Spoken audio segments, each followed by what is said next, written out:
the first time you had to give a Toastmasters evaluation? Pretty much everybody. I find that the evaluation process in Toastmasters is the least defined. There's pages and pages and books of how to do Toastmasters and speaking in all different ways, but the evaluation seems to me to be the least defined. So today I want to tell you the tricks, a system on how to give a championship evaluation. And there are effectively two halves to a good evaluation. The first half, taking notes, and the second half, constructing your evaluation. So let's start with taking notes. The first part of taking your notes during the opening of the speaker. You want to note when they first begin, did they engage the audience? Like I did when I asked how many people were nervous giving an evaluation. And then, do they state their objective? What is the point of this speech? Like I did when I told you what I was going to do today. Then you get into the body of the speech. There's a lot you could think about, a lot you could be writing, but really hone in on these two things. How do they use the stage? Do they use the progress across the stage to reinforce their point? Or does it seem haphazard or random, or are they pacing? And do they use visual aids, like I have here today? Do the visual aids add to the speech, or does it seem messy or distracting? When the speaker gives their conclusion, did they accomplish their objective? Very simple. Did they do what they said they were going to do? And then finally, is there a topper? Is there a finale to the speech that wraps everything up into a nice little bow?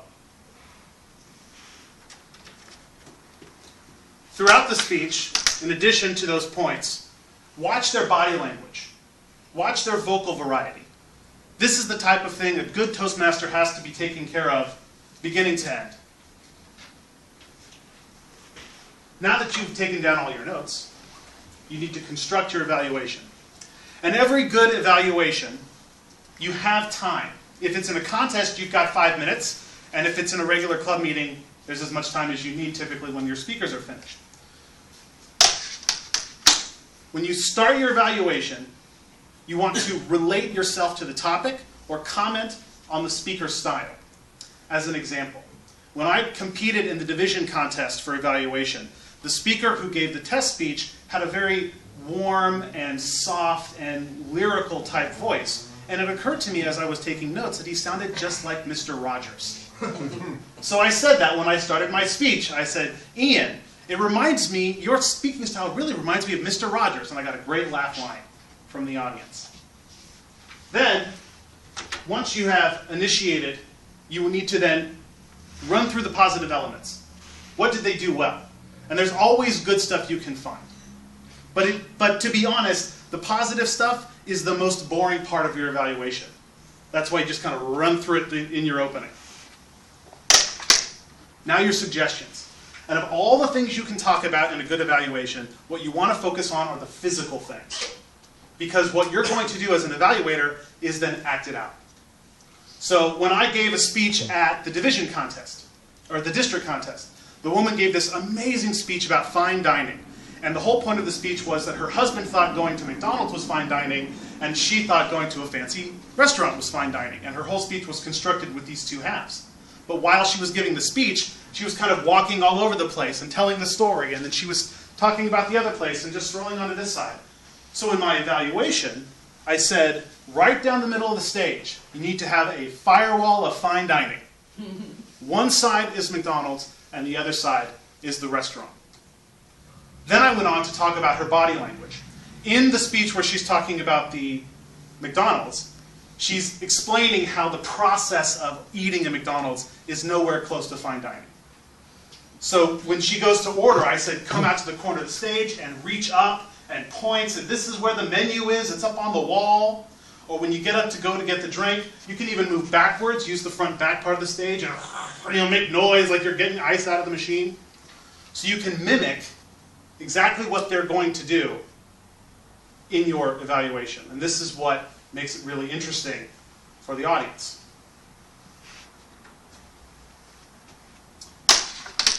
Now you talk about language. The neat trick to a good evaluation is that you don't actually have to tell the jokes. You only have to retell the punchlines. When you repeat the funny thing that the speaker said, the audience will laugh as if you had said it. So you get this reflected glory onto your evaluation from a really great speech. That's the important part of tracking the language. And then finally, a good evaluation inspires. When you close the evaluation, the worst thing you can do is say, "Thank you, I enjoyed the speech, I look forward to hearing you next time." Terrible. Evaluators tonight, strike that from your list. Do not say that. It is a terrible evaluation. What you want to end with is something inspiring. In my area contest, the man who gave the test speech talked about driving habits. And it was very funny and very clever, and he was mocking all the bad driving habits people have in Austin. So I closed my evaluation with, "Your speech on driving was very entertaining, and it drives me to be a better speaker." Hence, I won the area evaluation contest. So, thank you, Pam.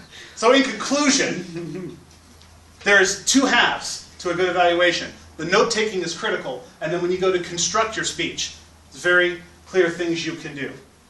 And with these notes, all of you can be champion evaluators. I just hope I never have to go up against you in a contest, Mr. Toastmaster.